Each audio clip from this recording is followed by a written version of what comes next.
Bonjour à tous, je suis ravie de vous retrouver pour votre journal. Bienvenue à tous. Tout de suite et maintenant, les titres. Le président du Faso, le lieutenant-colonel Paul-Henri Sandaogo Damiba, s'est incliné hier sur la mémoire des 60 personnes mortes lundi dernier dans l'explosion qui a eu lieu sur le site d'orpaillage de Gomblora dans le sud-ouest. Des précisions dans cette édition. Dans ce Savane Midi également, vous entendrez les attentes des populations de Zignaré qui demandent le retour des exilés politiques et le rétablissement de la paix et de la cohésion sociale au Burkina Faso. Et en sport, les étalons dames sur la voie d'une première qualification pour la Coupe d'Afrique des Nations CAN féminine Maroc 2022. Vous entendrez l'entraîneur des étalons dames Pascal Sawadogo dans cette édition. Une fois de plus, bonjour et merci de choisir Savane TV pour vous informer. Je vous l'annonçais en titre, le président du Faso, le lieutenant-colonel Paul-Henri Sandaogo Damiba, s'est incliné hier sur la mémoire des 60 personnes tuées lundi dans l'explosion qui a eu lieu sur le site d'orpaillage de Gomblora dans le sud-ouest. Le chef de l'État rappelle la nécessité de mettre de l'ordre dans l'exploitation artisanale de l'or dans notre pays et de revoir les conditions d'importation des matières explosives et leur manipulation. Le lieutenant-colonel Paul-Henri Damiba a aussi salué la mobilisation des personnes, des populations, des agents de santé et des forces de défense et de sécurité. Rappelons que le dernier bilan de l'explosion établi faisait état de 60 morts et 70 autres blessés. Le site a été fermé jusqu'à nouvel ordre et une enquête a été ouverte pour situer les causes exactes du drame. Et puis, un convoi composé de plusieurs dizaines de camions et de taxis-motos chargés de produits divers est arrivé à Titao dans le Lorouma mardi après plusieurs tentatives. C'est un soulagement pour les populations de cette localité coupée du reste du pays depuis décembre 2021 et qui traversait une pénurie alimentaire. La veille de l'envoi du convoi, l'électricité a été rétablie dans la ville après plus de 2 semaines passées dans le noir, impactant ainsi les conditions de vie des populations. Ces 2 dernières semaines, de nombreuses opérations militaires ont été menées dans la province, donnant un peu d'espoir aux populations locales. Une information du site en ligne Agence d'information burkinabé. Et nous poursuivons avec cette actualité. Depuis l'avènement du MPSR, les populations attendent beaucoup de changements, surtout au niveau sécuritaire. Ruben Wilson Kodio a recueilli les attentes des populations de Zignaré dans cet élément suivant. Le souhait le plus ardent, c'est le retour de la sécurité, le retour des déplacés internes dans leur lieu d'origine pour que le Faso se retrouve son temps passé et le retour du fonctionnement de l'administration. On attend, il y a des réunions par-ci, par-là. Je me dis que le MPSR qui a opté de faire un retour à l'ordre normal, je veux dire au fonctionnement actif de l'administration, devait s'atteler à augmenter la vitesse. Au lieu d'être là chaque jour, c'est des rencontres, c'est des trucs. On est parti pour plus d'1 mois. Et en faisant ce, je ne veux pas dire coup d'État, mais en faisant ce coup d'État, ils ont les arguments nécessaires. Et c'est ce qui justifie même le coup d'État. Donc jusque-là, on ne sent pas trop. On attend toujours par-ci, par-là qu'il y a eu des attaques, mais on aurait souhaité qu'ils fassent de leur mieux pour que, même s'ils ne vont pas pouvoir faire retourner les déplacés internes cette année, qu'avec le temps, bon, on puisse sentir que quelques jeunes qui étaient envoyés par je ne veux pas dire Annie, parce qu'actuellement ils sont identifiés. Et ils arrivent en tout cas à stabiliser ces zones-là pour qu'on puisse avoir un espoir, pour qu'on puisse comprendre qu'en réalité, le coup d'État est vraiment justifié. Nous attendons que nous allons voir au niveau de la jeunesse pour la création des emplois. Parce que moi je suis un conducteur de tricycle. Rien qui a Bac+1 qui devient un conducteur de tricycle, bon, vraiment c'est pas pour la monnaie. Donc le régime actuel doit veiller à ce que nous les jeunes qui sont sur le pas de développement, nous aider avec des fonds pour la créativité de certains emplois. Ici à la sécurité seulement, là, tout est réalisable. Parce que tout est possible au Burkina ici. Ce n'est pas forcément que nous, en tant que, on a dit qu'on a fait des études, qu'on travaille dans le gouvernement, mais si on a des micro-projets, quand même on peut réaliser de bonnes choses. Je pense qu'ils sont arrivés avec un projet, un programme, et les gens les attendent vraiment sur le terrain, essentiellement sur les questions sécuritaires. Donc ils doivent travailler à ce que la paix puisse revenir incessamment et que les déplacés puissent retourner dans leur localité d'origine. Bon, je pense qu'actuellement, effectivement, tout fonctionne au ralenti et que le temps presse vraiment. Et c'est à eux de prendre vraiment les décisions qui vont avec pour que la vie puisse reprendre normalement. Et plein de réunions, je pense que quelque chose de bien sortira de ça. Les gens les attendent en tout cas au pied du mur. Je pense qu'ils peuvent travailler aussi, quitte à subventionner les denrées alimentaires, pour que le citoyen lambda puisse trouver son compte. Nous souhaitons vraiment qu'il y ait la paix, le retour de la paix, en tout cas dans le pays. Il y a la hausse des prix des denrées, s'il peut œuvrer de telle sorte que les prix des denrées baissent, et surtout le retour des déplacés internes puissent réintégrer les différentes localités et aussi le retour des exilés politiques, voilà, pour qu'il y ait la cohésion et puis la paix, voilà, dans toutes les familles. C'est notre souhait. Sur le plan sécuritaire, on les attend sur le terrain. Je crois qu'ils doivent mettre tout en œuvre et puis pour que les troupes puissent en tout cas aller sur le terrain et puis mener le combat comme il se doit. L'Union nationale des producteurs des fruits et légumes du Burkina ont installé les membres de leur nouveau conseil d'administration hier. Cette instance vise à améliorer les conditions de vie et de travail de tous les producteurs de fruits et de légumes au Burkina Faso. L'installation a eu lieu hier à la mairie de Kombisiri en présence de Sibli Nankelse. Les producteurs des filières fruits et légumes veulent en finir avec les difficultés qu'ils rencontrent dans la production et la commercialisation de leurs produits. Ces difficultés sont entre autres le manque d'accompagnement dans la réalisation des fourrages à motricité solaire, la cherté des équipements et des intrants agricoles et l'inaccessibilité aux intrants subventionnés par l'État. Pour le président du conseil d'administration de l'Union, Raphaël Conveloubo, les principales difficultés qui ont nécessité la mise en place de l'Union sont la mévente et la concurrence déloyale. L'objectif de l'Union, c'est de travailler à relever ces défis. On a souffert, on a eu trop de problèmes, donc nous sommes obligés d'aller en Union pour pouvoir combattre nos intérêts. Ce problème-là, c'est le mévente et puis le concurrence déloyale. Ce sont ces deux-là qui nous préoccupent. C'est ça le grand problème. Dès aujourd'hui, on va convoquer une réunion la semaine prochaine pour s'asseoir, voir qu'est-ce qu'il faut faire. Actuellement, le Ghanéen ne vient pas, mais il y a les oranges qui rentrent. Mais on va aller et puis prendre des attaches, puisqu'il y a l'État, ils n'ont pas encore mis le gouvernement en place. S'ils ont mis le gouvernement en place, nous allons nous rapprocher au ministère tutelle pour voir quelles sont les mesures à prendre pour nos intérêts. La cérémonie d'installation a été présidée par Jean-Paul Kiswen Sida Sanfo, représentant le haut-commissaire du Bazega. Il salue la création de cette instance de l'Union des producteurs. S'organiser en union nationale est davantage justement meilleur justement pour la professionnalisation du secteur d'activité et pour également une offre de produits également plus grande. Et également contribuer au bien-être de toute la population du Burkina Faso.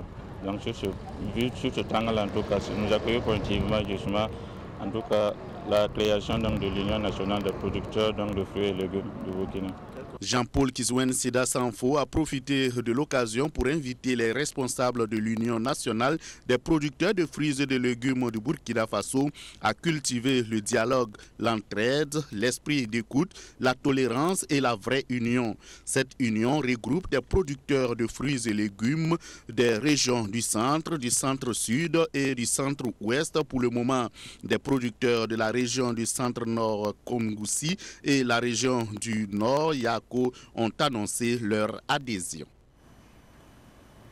La semaine des langues africaines se déroulera le 24 au 28 février prochain au Burkina Faso. C'est une initiative de l'Académie africaine des langues de l'Union africaine en partenariat avec les acteurs de la promotion des langues nationales au Burkina Faso.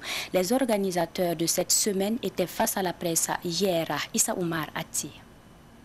C'est pour redonner aux langues nationales leurs lettres de noblesse et les rendre pertinentes et compétitives que l'Académie africaine des langues de l'Union africaine et les acteurs de la promotion des langues au Burkina Faso décident d'organiser pour la première fois une semaine dédiée aux langues nationales. Cette semaine, qui se tiendra du 24 au 28 février, se déroulera autour du thème « Langues africaines, levier pour construire l'Afrique que nous voulons ». L'objectif principal de l'édition inaugurale de la Semaine des langues africaines est d'accroître la sensibilisation et l'appropriation des langues africaines en examinant des moyens pragmatiques pour les autonomiser et les rendre pertinentes pour la vie des Africains. Promouvoir la dynamique des visions du monde et les philosophies africaines à travers l'autonomisation et l'utilisation des langues africaines. Démontrer le rôle indispensable des langues africaines dans l'intégration, la paix et le développement durable en Afrique. En mettant en exergue la semaine du 24 au 28 février et en utilisant la période comme un moyen de célébration et de réflexion portant sur les langues africaines. Cette semaine des langues nationales, qui est une première en Afrique, comprend deux grands axes. Un festival et des journées scientifiques à travers des communications en Hausa, en Fulfulde, en Moré et dans bien d'autres langues. C'est ce qui fait la particularité de cette première édition. Le festival se déroulera du 24 au 28 février 2022. Il comprend deux grandes activités. Une exposition et des prestations artistiques et culturelles.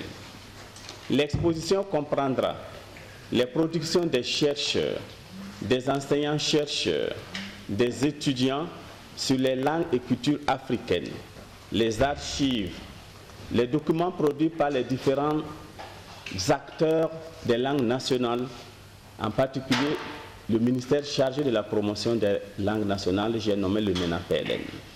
Il y aura également le patrimoine des différentes ethnies du Burkina Faso et d'ailleurs, l'habillement authentique des Burkinabés, les arts burkinabés, les marchandises, l'art vestimentaire, l'art culinaire, autres objets qui permettent aux visiteurs de repartir avec un souvenir des différentes communautés linguistiques du Burkina Faso, car quand on parle de langue, la culture n'est pas loin. Au niveau des journées scientifiques, les meilleures communications et les meilleurs posters seront désignés. Pour les organisateurs, cette semaine se veut également une occasion pour une éradication définitive du terrorisme et de l'incivisme par le trichement de la culture. Sport, avant de nous quitter, les étalons d'Ama affrontent leurs adversaires de la Guinée-Bissau cet après-midi à 15h. Match comptant pour le dernier tour qualificatif de la Coupe d'Afrique des Nations féminines qui se joue à Cotonou au Bénin. Joint au téléphone par Ruben Wilson Kodio, Pascal Sawadogo, coach des étalons d'Ama, se prononce. Toute la délégation a rejoint Bénin, il n'y a pas eu de cas positifs au Covid. Maintenant, l'infirmerie pour les blessés, les infirmières et les médecins sont là. On a pu récupérer tout le monde parce qu'en tout cas, on a l'effectif qu'on veut pour pouvoir jouer. Mais ajouté à cela, vous savez qu'il y a eu des faits de jeu. Cabré Ader, notre 10, qui a eu 2 cartons. Il y a Milero Sadlot, la capitaine aussi, qui a eu un deuxième carton et donc qui est d'office suspendu. Donc on joue avec 2 titulaires de moins. Même s'il y a d'autres qui ne sont pas à 100% de leur forme, en tout cas, sinon tout le monde est en bonne santé, si on peut le dire. Puisqu'on est arrivé au Bénin le 18, ça fait 6 jours avant le match. Donc du coup, les entraînements risquent d'être monotones. Donc on a trouvé l'équipe championne du Bénin, Espoir FC. C'est cette équipe même qui doit représenter le Bénin à la Ligue des champions féminine.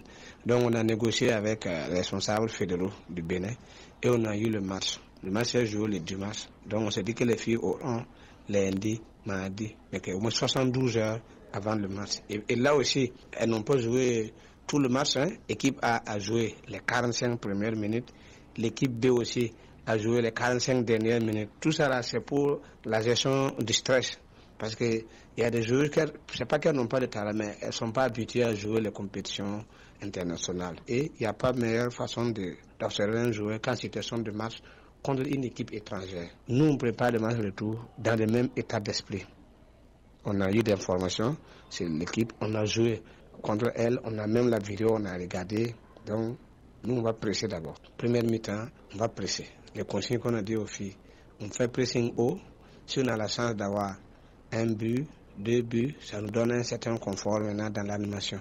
Maintenant, il faudrait aussi que ce soit les tâches défensives, surtout les balles arrêtées. On a vu que le match allait souvent, ils nous surprennent les corners, ils jouent rapidement la remonte, du coup on n'arrive pas à les contrer. Sinon, notre système de jeu il est simple, c'est attaque rapide et contre-attaque. On s'est dit que si cette équipe doit nous battre, il faut qu'elle vienne nous presser. Et en venant nous presser, il y aura des espaces derrière. Donc les consignes et le système de jeu est clair. Plus ils nous prennent à la gauche, ils vont laisser des espaces derrière et on va exploiter. Ça, c'est le système de jeu qui nous réussit le plus. Attaque rapide, contre-attaque. Donc, il n'y a pas amusement. Il ne faudra pas qu'on va laisser puis la qualification, on va faufiler entre nos doigts. Donc, c'est le même état d'esprit. On a parlé avec les filles. En tout cas, tout le monde est motivé. Les étalons boulistes ont été accueillis lundi soir à l'aéroport international de Ouagadougou par leurs fans. Les étalons se sont imposés en finale contre l'équipe de France et ont remporté la 5e édition de l'Open international de pétanque dénommée les 72 heures à Saly au Sénégal. Daouda Yameogo et Zakaria Kabouré pour les précisions.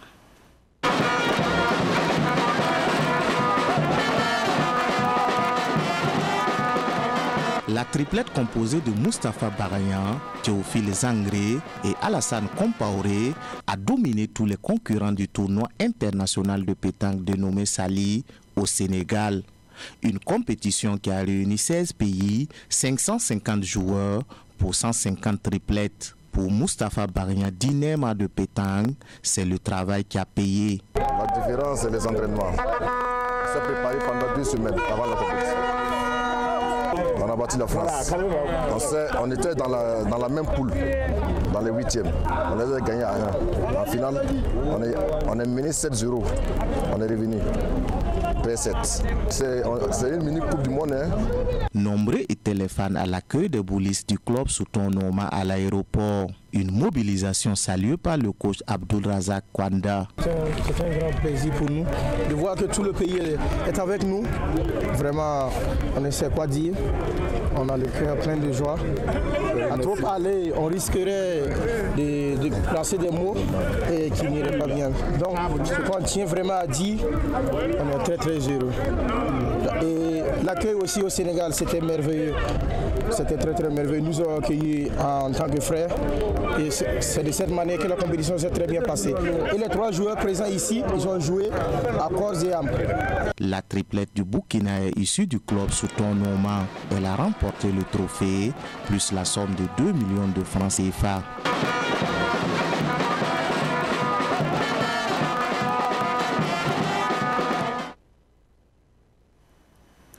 Et c'est ici que se referme ce Savane Midi que j'ai pris du plaisir à vous présenter. Merci pour votre attention et pour votre constante fidélité. Restez fidèles au programme de Savane TV. Au revoir.